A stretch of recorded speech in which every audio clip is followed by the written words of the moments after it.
Okay, Nigel, here we are back on the first day of pre-season. The weather's exactly as it should be for pre-season. It is. It's always like this. I did my first pre-season in 1981. It was red hot that day, and I think you can always guarantee that it's going to be red hot on the first day of pre-season. So it's good to be back. Training ground looks magnificent. The ground staff have obviously worked really hard through the summer to make sure the pitches are prepared well, and they look great, and we can't wait to get started.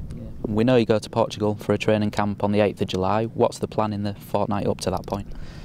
Yeah, well, we've obviously got 2 days of testing here at Cottingham, and that's important, obviously, from the medical and sports science point of view. It gives us parameters to start off with, and then we're going to go to Champneys for a couple of days in Leicestershire, which we always do. So a training camp there, which is important. We get the balls out and we start playing football and movements and building the fitness up in a way. Then we come back to Cottingham, have another week here, and then we'll head off to Portugal, and we've got 2 games lined up there. In terms of the group that's reported back today, what's the feeling there? Maybe not as you wanted it at this point, but still looking to... Listen, I made it perfectly clear. I wanted our 20 outfield players to start off with and supplement that with 10 of the under-23s, where we've got the pathway for the youngsters to come through. The reality is we've signed one good player in Eric Lehigh. Delighted with him, good senior player, experienced player, captained the USA during the summer period. So we're really delighted that we've got him on board. And obviously we'll work, although I wanted to get the players in board now, that hasn't happened. However, we've got another 6 weeks before the first game of the season, and I'm sure we will be bringing more players in. But we're going to focus on the players that we've got here as well at this important time, to keep getting the best out of them physically, and obviously then we will be putting the plan in place as to where we're going to play next year. Looking at Eric in more detail, you've mentioned some of his key attributes. I guess those are what made you want to bring him here? Yeah, listen, when I was the manager of Scunthorpe United, and I first saw Eric when he was playing for Aston Villa, and we looked at it then, and obviously you follow his career, and obviously Lee Darnborough in the recruitment departments is heavily involved in the players that we're bringing in. And Eric is an experienced player. Obviously we talked about maybe players who have left, but we're focusing on players who are coming in now. I want that blend of youth, young, hungry players, but we also need a blend of experience as well to be good role models, and Eric is certainly one of them. He trains regular, he's got all the right values that you want in life, and he's going to be an excellent addition to the squad of players that we're building. You mentioned leadership, that there's a vacancy for the captaincy as well. Is there a strong group pushing for that?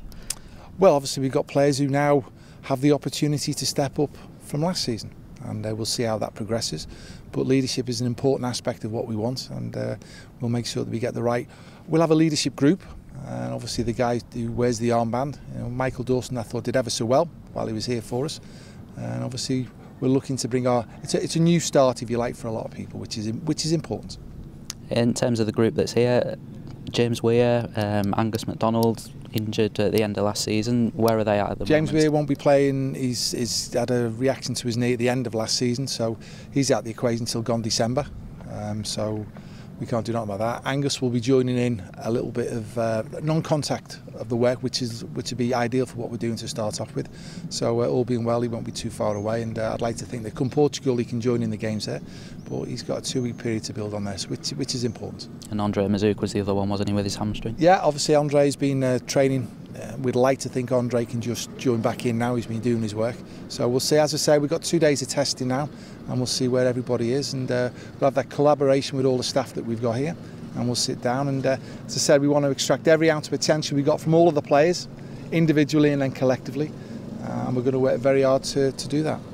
Fixtures came out last week. Does that highlight the fact that the season is rapidly approaching?